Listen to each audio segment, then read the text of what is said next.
Good day, I'm Anne Dolanchik, and you're watching Anne on Influence. In today's episode, we're in conversation with MJ Khan, award-winning strategist and head of group digital communications at Sasol. We chat about the power of communication in all its formats, the evolution of digital communication over the last 10 years, and the complexities thereof these days. We dispel the myth of the short attention span, and we chat about Sasol's latest campaign. A big thank you to our sponsors, theSALT, South Africa's first to market nano influence marketing agency, and part of South Africa's #1 influence marketing group. Enjoy.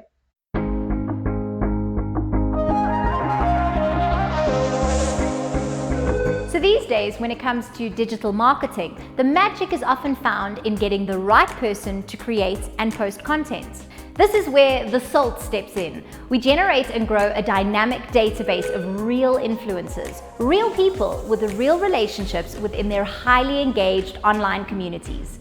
We know our people and we know what excites them, and that allows us to really pinpoint the right influencers for your campaign. Afternoon, MJ. Thank you so much for being with us today. And I'm so excited for our conversation because I feel like everyone knows who you are and you bring so much to our industry. So super, super excited. Before we get into our conversation, I would love for you just to kind of tell us all about kind of your journey to becoming the head of group digital communications at Sasol. An absolute pleasure. I think you and I, we've got a great career together going back like 10 years. Can you believe when we were working in agency together? And I've been really lucky. It's been a wonderful journey. So I wrote my first radio ad back in 2001. I started off in classical advertising. I sort of veered into more strategic corporate comms at that point around the mid 2000s. Really enjoyed that, understanding sort of the power of communication. I then moved into digital around 2009. And I've sort of been in that space since then. So digital quite firmly, jumped around between different agencies every couple of years. I'll move to a different agency. It's just sort of the way I used to do things. And about 8 years ago, I moved to client side. And that's when I joined Sasol. Been there ever since. And yeah, just absolutely loving it. So a really fun, interesting 21-year journey to date. Amazing. And I feel like you were saying you jumped around from agency. I feel like we all do that. Because it is, no day is the same, it's new challenges, and we just kind of learn more skills the more places we go, which is great. Definitely, and I find that I'm so grateful for that. So some of the agencies were really small and boutique, and that's sort of cutting my teeth in the early days. And you'd have 1 2 clients, and you'd have to sort of figure out everything for them, but not have support structures in place. So you'd have to learn on the job. So if there was something new at that time, so say for example search engine optimization, which was really new back in the day, I'd have to like sort of scramble and figure it out, and try and be the best at it. And that's really the thing, 10 years ago, if you were embedded in digital communication, you could learn about everything. And now, because of the depth of it and the specialization, you have to be really deliberate and intentional about this is where I'm going to play, this is what I understand, this is what I know, and this is what I don't know. And be completely comfortable with that, saying if it's to do with A, B, and C, I'm your person. I don't know everything, but I know enough and I'm going to learn more. But if it's to do with D, E, F, then no, not for me. I think that's so important, especially in this day and age where it's so easy for us to just go off on tangent, be like, yes, I can do it all, and scramble in the background and try and learn it. But to your point, there's so much that there's a specialist that you can easily just pull in and say, you know what, this is not my field, but you know what, this person can really assist, and they're already the expert, and it's going to take them 2 hours to do where it's going to take me 12 hours just to learn. 100%. And we're seeing this a lot more with social media platforms. So it is really easy to become proficient in social media platforms from a marketing perspective a while ago, where it was really about copy and maybe rudimentary design. But with the age of sort of a lot of video like TikTok, and with even the rise of video in Instagram and YouTube, you're finding that you really need specialist video skills for that, which is why the transition from copy to design has been a lot more jarring, just because the learning curve is so much more steeper. Those of us who traditionally did a lot of social media marketing are now having to step back and say, hang on, there's all of this, let's call it complications and complexities that we need to account for. And if we want to really be the best at our game, we need to be able to say, this is what we can do, and this is where we need help. I love that. And I think it's something that we all should learn. And I feel like it's sometimes a bit difficult for us to do. But MJ, that brings me to a really good question. So you just said earlier that you started off in classic advertising, where you wrote your first kind of radio ad. So what then attracted you to go over to digital and social media at the end of the day? Oh, geez. It's so communication is communication. I think often when we talk about digital, we give it its own sort of bucket, or we make it separate from everything else. But the truth is, we've always, as human beings, we live by the power of communication. So I've always been fascinated by communication. What sort of got me really interested in digital was two things. Now, one, the idea that digital is participatory. So it's like radio, it's like TV, it's like print, except you as a user, you're participating in it somehow. You are self-selecting what you want to consume. You are engaging with it on your own terms. And I really like that. I like that idea of choice. I like that idea that there's not just choice in terms of how much you can consume, but choice in terms of how you want to approach it, Like if I think about when I was growing up, we used to love family time on a Friday night, and that's when there'll be A-Team and Airwolf, and I'm giving away my age here. But at 7 on a Friday evening, that's when you have to be in front of the TV, otherwise you'll miss it. And we're not bound by that anymore. We can watch what we want on demand, on our own terms. And part of that is the reason why I really like digital. It was taking communication principles, understanding that you're sort of joining it with this level of engagement, this level of participatory selection, and being able to do it also at scale.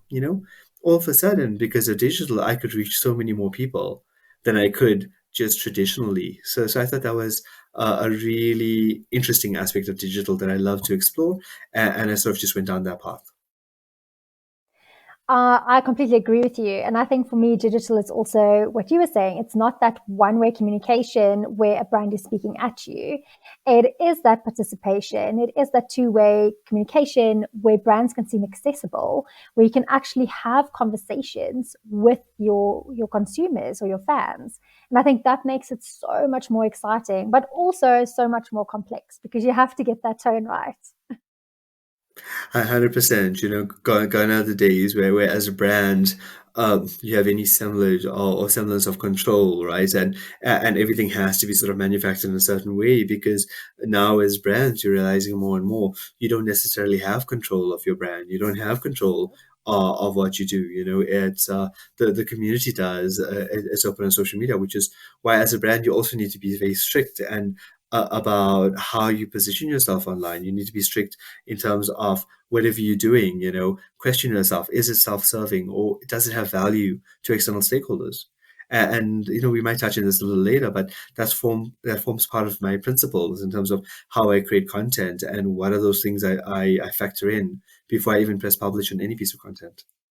I think that does lead me into my next question is I really want to understand more about your industry and kind of the common obstacles that you guys face when it comes to comms and marketing. I mean, you're not in like this B2C fun industry, so to speak. You guys are really doing really important and serious work.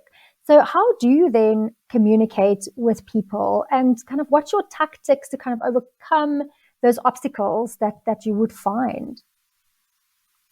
So it's wonderful, right? I'm not sure. Maybe let me take a moment to tell all your viewers a little bit about the company that I work for. So Sasol is a global chemicals and energy company. We're in 22 countries, and we have customers in over 100. We're primarily B2B chemicals. That's industrial chemicals, but we also have a large energy footprint. So in South Africa, for example, we've got over 400 retail sites servicing 6 million customers. And that really gives me an interesting balance with regards to having B2C on one end of the spectrum and B2B on the other end when it comes to chemical products that are very specialized, that have a very small market, simply because we would sell it onto a manufacturer that would then incorporate that into cosmetics or paint or even synthetic glass for cell phones. There's Oh, wow. millions of applications. And what I find really interesting is it's not necessarily the distinction between B2C, business to consumer, and business to business. Andrew Perkins famously said back in 2014, it's not B2C or B2B, it's human to human, and I really take that to heart. Fair So enough. when I'm engaging with with someone within a B2B lens, sure, the processes might be different. The purchasing funnel might be slightly different, right? In terms of all the things you need to consider when you're buying something at a B2B level versus a B2C level. But the objectives are still the same. The emotional triggers should still be the same. So I think there's some differences, but there's a lot more richness in the similarities if you start treating people as human. I love that. And it's actually so true. And it also comes down to that adage of like, people don't buy from brands, they buy from people. And I think that's also why we are talking to you today, because obviously we're talking about influencer marketing.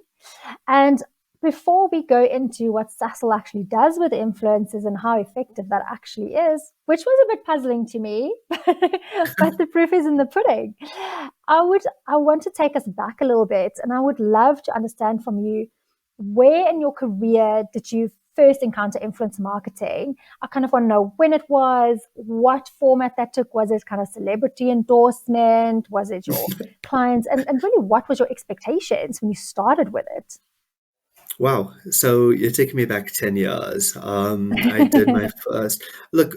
There has been sort of instances of we didn't call it influencer marketing back in the day. So I mean, if I recall, the first time I did anything close to that was probably around 2005, 2006. And what happened then was I was working with a broadcaster on a magazine show for television, and we were negotiating deals for different restaurants in terms of we'll use it as a location for a shoot, and in return we get some value out of it. So that was perhaps the starting point, and then the presenters themselves would have that value. Also, back in the day when I wrote my first radio ad, I used to be a radio presenter.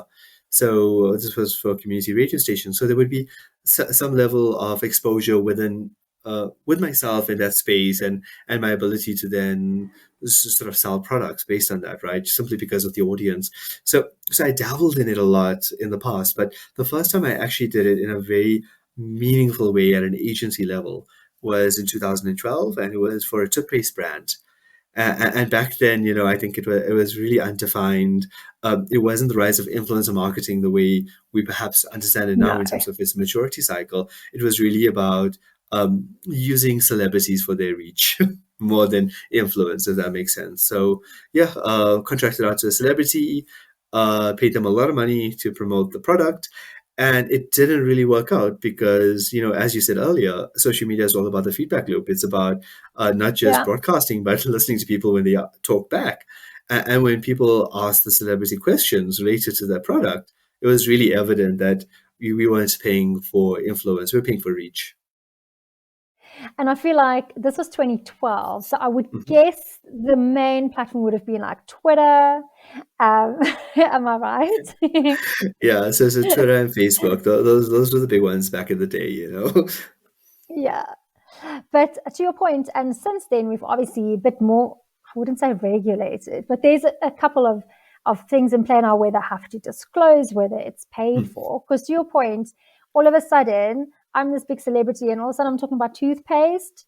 I'm pretty sure everyone was like, sure, let me ask a couple of questions, and then realize, you got paid for this. You don't actually use whatever it was day to day, or you just weren't paid enough to actually interact with us, which is the Yeah. reality, right? Definitely, I think it really speaks to us being more sober about it. I mean, when you're using someone as a platform, as a reach platform, versus when you're really tapping into influence because someone has built up some level of credibility within that niche, and you're tapping into that, and it's evident. And I think these days, there's a lot more skepticism, so it's more apparent when it's just a quick sort of broadcast Yeah. versus I actually believe in this product, therefore it's a partnership.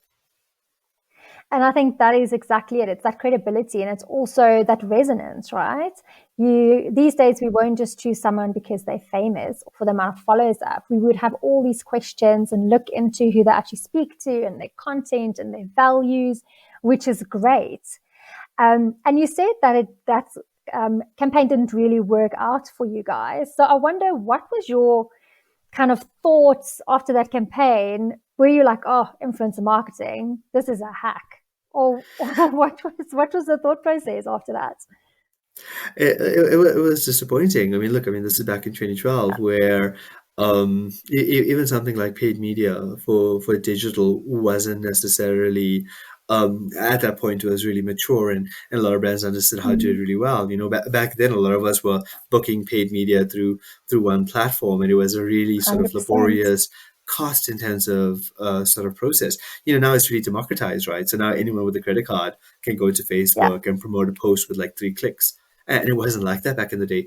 So it was sort of weighing up, okay, cool, you're going to go down this route, influencer marketing, or you're just going to go pay for the ad. It's still quite novel. There wasn't any level of saturation because Facebook just never monetized as aggressively as they do now, and you were able to get absolutely. similar results. So for me, yeah, it was okay, cool. We tried it. It was a while till I tried it again. So I was definitely a little jaded by the experience, and just found that through my own owned efforts, I could get better results. So yeah, I mean, but again, that's not necessarily a fault of influencer marketing. It's just my experience and my No. circumstance at the time. No, absolutely. And I think most people back then felt the same. So for us, I think, like we were saying earlier, you and I come a long way. And we were kind of working at the same agency when all of this was starting off. And for us, it was in the electronic space was bloggers, not so much celebrities. And there was also like, okay, so we have this handful of bloggers. These are the people we know. These are the people we're going to get on the campaign. And we didn't have the finesse to also measure the metrics that we can today. So it was all about like, okay, how many views did your blog post get? And you just kind of trusted the person to tell you, what was how many likes did you get on Twitter, Facebook? So it was very vanity, but it was a novelty. Like clients loved it. We loved working. It was like a new media that came in, but we couldn't really measure it. So it's nice that we've now progressed so far that we can now be so specific of what we can measure. And I think that's also then my next question. Since your disappointment with a toothpaste brand, to now, which is about 10 years later, how do you feel about influence marketing now these days? Oh well, so I think yeah, the industry, rather, let's just call it that as an umbrella term, it's really matured, and I'm quite grateful as well. So I was able to also participate in creating, like, for example, the white paper on influencers in South Africa, being able to disclose that something is an ad, and also sort of track and see what's happening around influencer marketing in terms of people understanding the business nature of it, and the transactional nature of it, and what it entails.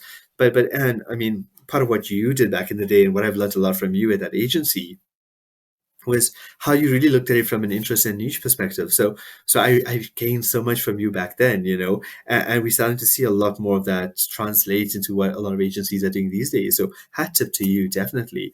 But yeah, I think there's a level of maturity that's come about. I think there's increasingly some level of skepticism around it, which won't go away, and I think it's just going to get louder and louder. But I think that's actually a good thing. I think if people are skeptical about the messages that are being sort of shared, with them, that it then goes back to, why do you trust this individual?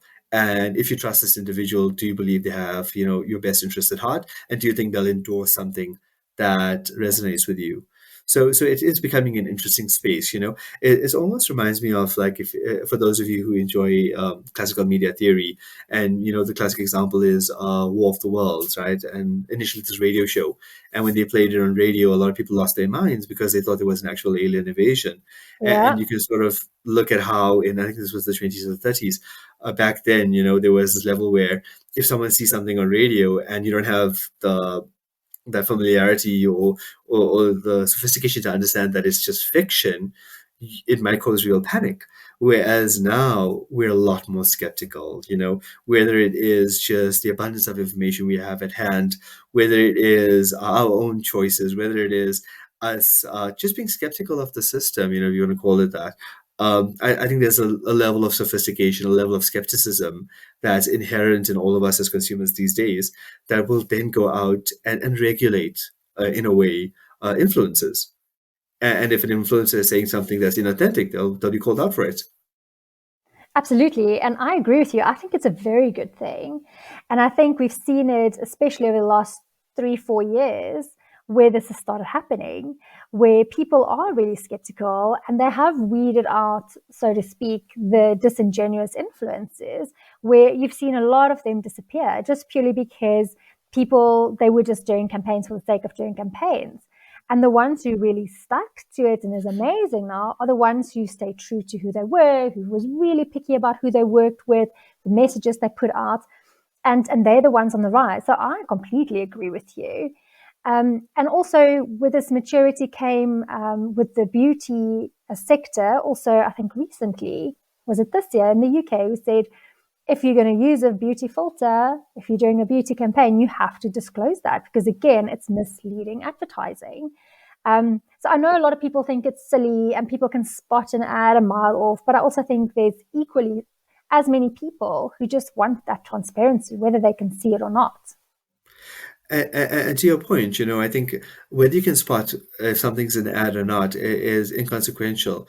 Whether you can spot whether something has value or not, that's what we need to be interrogating. And I think sometimes we fixate on, is it an ad or not? And the question is it valuable?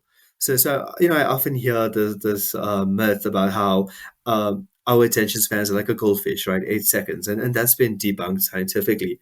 And I push back and I say, if my attention span is 8 seconds, how is it that I'm able to watch a 3-hour, 5-minute movie, Avengers Endgame, without even blinking that often? That's an amazing attention span. How am I able to watch an hour of Game of Thrones? So it's not that my attention span is sort of dropping or whatever it is. It's that I want to consume great content. And similarly, it's not whether an influencer is sharing an ad or not, it's whether what they're sharing resonates with me, whether I feel value and I see value in it. And that's the conversation we need to be having, not whether something is an ad or not. You're so right. Because I look at those things and it's like, oh, there's drop off after 8 seconds or 10 seconds. I'm like, yeah, because after that 8 to 10 seconds, I'm not interested anymore. But then I can watch another video of pets or cats or jokes or someone pulling a prank. And that's like a full 2-3 minutes now that's allowed on there. And I'm sitting there like glued to it. And I know hundreds and thousands of other people are too. Then again, to your point, why am I still paying attention to that? But you're telling me my attention span is teeny tiny. So it's all about, to your point, is it bringing value to my life? Is it entertaining me? Is it educating me? Why am I watching? And I think that's also where creators are becoming more and more creative in how they deliver messaging, because it's literally their jobs to engage people. 100%. And with that as well, I think the market will decide, the market will determine, whose voice gets amplified, gets shared, gets celebrated, and gets endorsed. So the market will decide. I think we as consumers, we need to give ourselves more credit. It's not a case of influencers pulling the wool over people's eyes, as is sometimes treated as the narrative. And unfortunately, that's the overarching narrative, right? And it really angers me because there's so many other things we can talk about than just people not putting hashtag ad. Yeah, we know. MJ, let's talk about your most recent campaigns. I know you've been doing some really cool things with Sasol, and I'm not meaning like it's out there wacky cool. It's just like you literally using the voices of your consumers, the people who actually use your products every single day, to tell the story of Sasol and just to kind of create that content for you. Again, going back to resonancy, right? So I think my first question is probably, why did you choose to go the influencer marketing route when there's so many other marketing channels available? Okay, great question. So this was for one of our recent campaigns, and it was a bursary campaign. And the reason why I opted to use an influencer marketing strategy over and above all the other hygiene that we do is because I had a very specific objective, and everything I do, regardless of, again, come back to the conversation we had earlier about B2C, B2B, it doesn't matter what I'm doing. For me, I'm really strict on my principles. Like, what is the objective? What are you trying to achieve? And then from there, who do you want to talk to? What do you want to tell them? And what do you want them to feel? And how are you going to measure it? So I'm very strict on my principles, which is why any conversation I have internally in the business with any of my colleagues, or even externally with our agencies, I always come back to those objectives.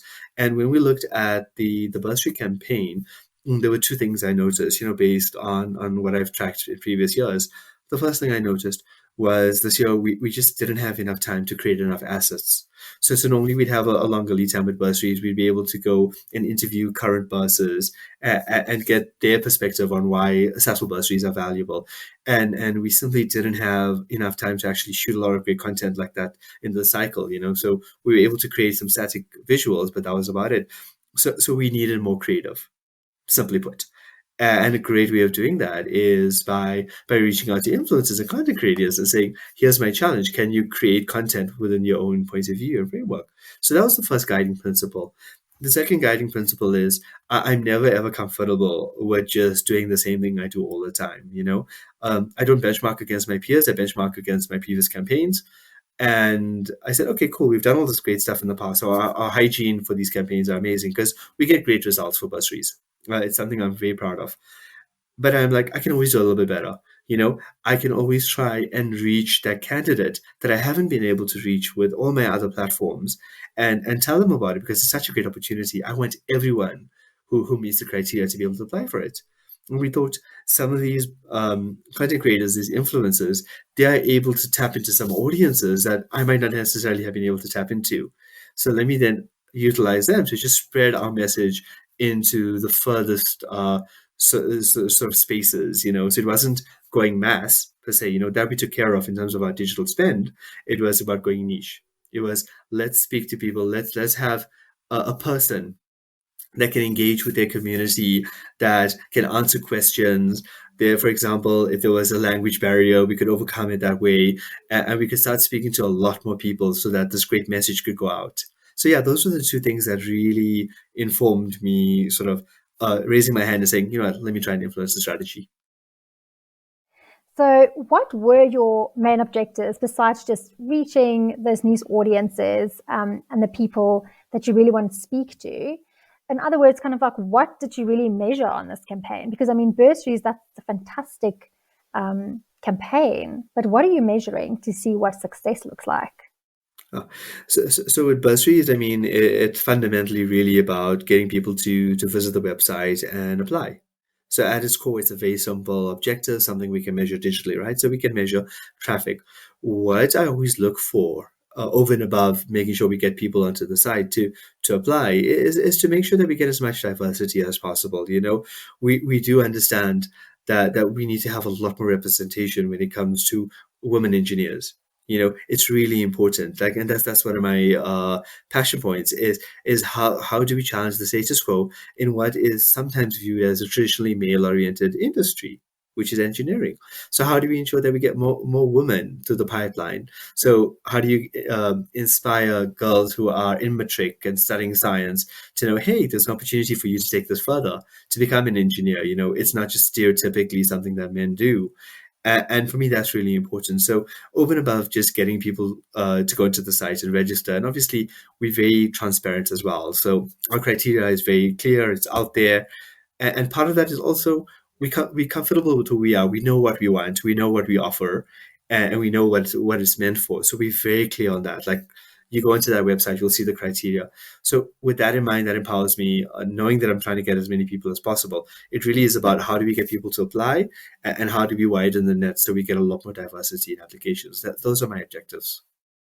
Amazing. So you've just said as well, you obviously want to speak to a diverse audience. You want to reach those women. What kind of influencers did you use? Was it the big macros? Was it smaller guys? Was it nanos? Who did you really use to speak to these people? And did you exceed your expectations? We definitely did exceed expectations. I was actually quite chuffed with the campaign. So when it came to choosing the influencers, whether they were the sort of the macro or the micro, we went back and we thought, if we really wanted reach, we could have done it ourselves. We have over 1 million followers on our social media platforms. I mean, organically, we reach like 70 million people a month, So we could have done that. We could have had those conversations, but we didn't want that. We didn't just want reach, and we didn't just want some form of celebrity endorsement.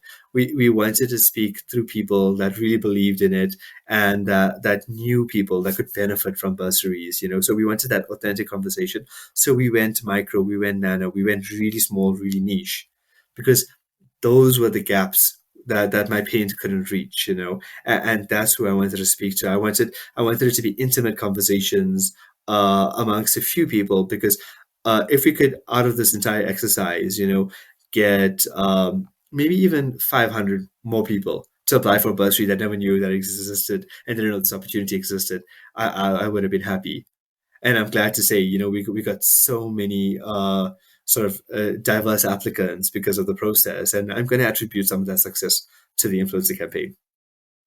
Oh, I love hearing that, because it is, again, making those opportunities for people who would have never even known about it. So I love that.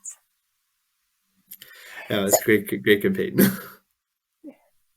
So MJ, I know a couple of weeks ago you were also a judge at the Bookmarks Award, and I'm really excited because when we chatted, it was still under embargo, and now we're finally getting to chat and you can actually speak about it. I want to know, was there any influencer campaigns that kind of stood out for you, and why did they stand out for you? And is there any kind of lessons you will take from there, or little tips that you will incorporate in your campaigns going forward?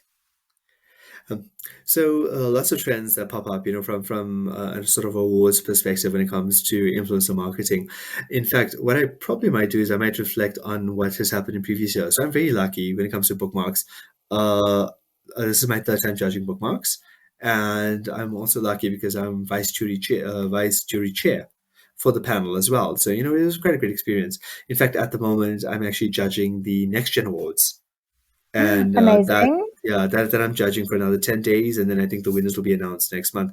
But back to Bookmarks, what I found previously, what was really interesting. So you see a personality like Shoma Josie like really blow up, and she like took over the scene a couple of years ago, and it was really interesting to see which brands collaborated with her at that level, and you can see she lends herself so well to brand partnerships. But again, it has to be the right brand partnerships. So a few years ago, you saw her pop up a lot with different products and different brands, and it was quite good because it made sense. It was a really good fit. Interestingly enough, what I saw a lot of this year was a lot of comedians playing in that space, So, and again, it's not something new, comedians and influencer campaigns, they do have some level of synergy that's historical, but a lot more this year, whether it was in the form of processed meats or alcohol, or even comedians, doing an influencer campaign for a publisher. So yeah, that was one of the trends that we saw this year, is brands leaning into comedy. And I think part of that might just be because of all the, post-COVID trauma, and trying to regain some level of normalcy. Yeah, well, post, right? So trying to overcome the doom and the gloom, and using humor as that vehicle for it. So we saw a lot of that this year. It's funny that you said that, because I've been picking up on that as well over the last 7-8 months, and I'm just seeing all these amazing comedians that we've always kind of followed everywhere, and they're doing well, but all of a sudden just brands are just partnering with them like crazy, and I've been so happy for them because they are such good fits. And I had the exact same thoughts. I was like, everyone is just looking for that silver lining after a couple of years of just bad news, and I absolutely love it. And I think part of it also speaks to like a brand's sort of need or desire to position itself as more human friendly, to position itself as more playful. And if it's that's not coming out sort of authentically from the brand, in terms of the brand has to transition to that phase, sometimes it helps just to bring in an outside voice like a comedian to just be that catalyst to accelerate that journey or that positioning, But look, it doesn't always work. When we were judging, we also noticed some brands who use comedians, and it completely fell flat, because there was a very distinct disconnect between the brand values, and even the products and the comedian. It's a lot like, sure, creatively you could make a funeral policy really clever, but should you be? that comes back to influence marketing or just creating an advert, right? Because I can cast anyone in an ad. And to your point, we can do something great. We can put it on all the channels and we can probably get that reach. But when it comes to influence marketing, there's so much more that you need to consider. Like, is it a brand fit? Is it valuable? Is it just, do they share values with the brand? And I think to your point is like every creator and every brand should also think, this is great, but should I be doing this?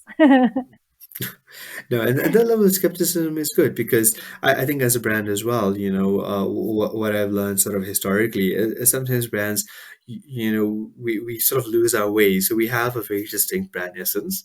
And because of the rise of a social media platform or a community that might not necessarily, it's an imagined community or it's a virtual community, it might not necessarily represent your customers. But in attempts to try and court this community, you sometimes might lose your brand essence.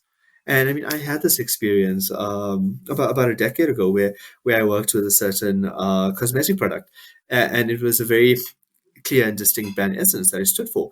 But the social media community, specifically the Facebook community, that liked this brand, wanted it to go down a different direction. And what happens sometimes is you lose so much of your brand essence trying to chase, this sort of virtual community that you start losing who you are and you start diluting your brand. So it is a really important discussion that when brands look for influencer marketing, that it is a right fit, that it makes sense for your brand, that you're proud to have that association. And it's not just a chase for reach or even just a chase because someone is cool at the time. That is a very important one because sometimes we do see that. A lot of clients will ask for specific influencers just because the competition or everyone else is using them at the time. And I think that also comes down to us to consult and say, they're great, but I don't think this is right for you, and these are the reasons. But then that also brings me to a good question. You just said you worked with a brand and the online community was kind of wanting something else from the brand. What do you do then? Is it like, oh, maybe my brand needs to evolve with my community, or do you stay steadfast and hoping you'll attract the kind of clients or consumers that you are hoping for? Like, is it a chicken and the egg kind of question? I don't know. Well, for me, there's two inputs into that. The first input is those external factors, right? Those who want you to go down a certain route. Are they actually your customers?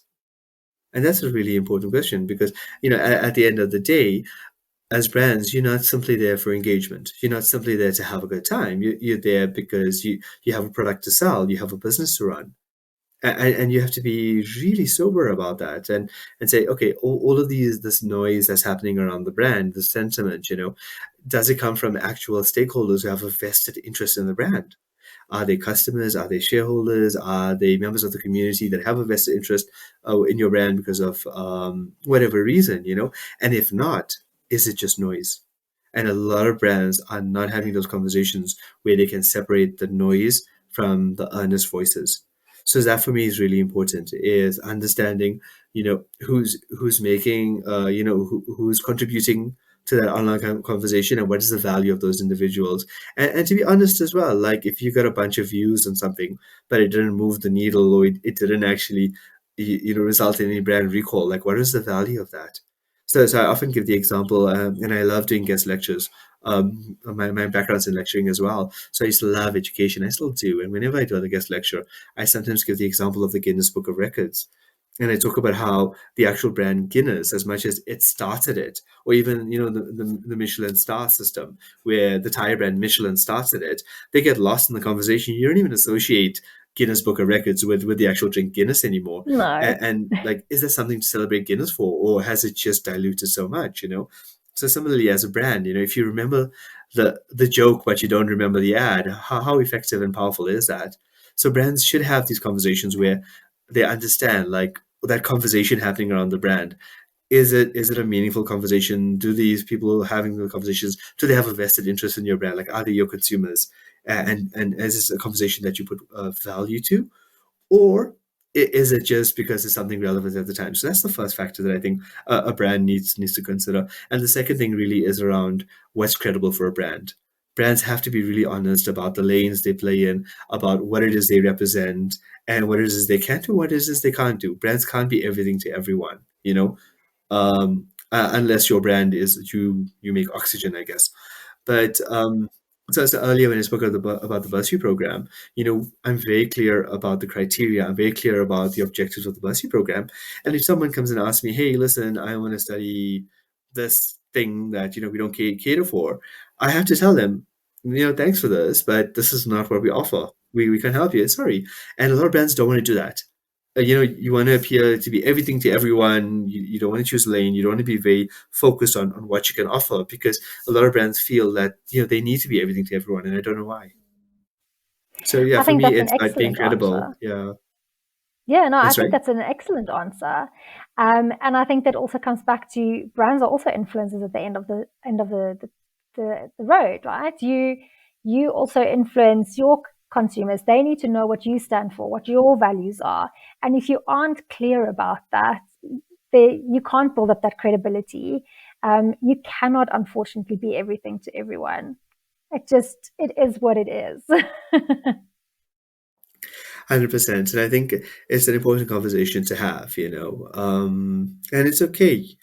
You don't have to be the biggest, but you should always try to be the best. I love that. I should put it on a t-shirt. Should be the MJ Khan slogan.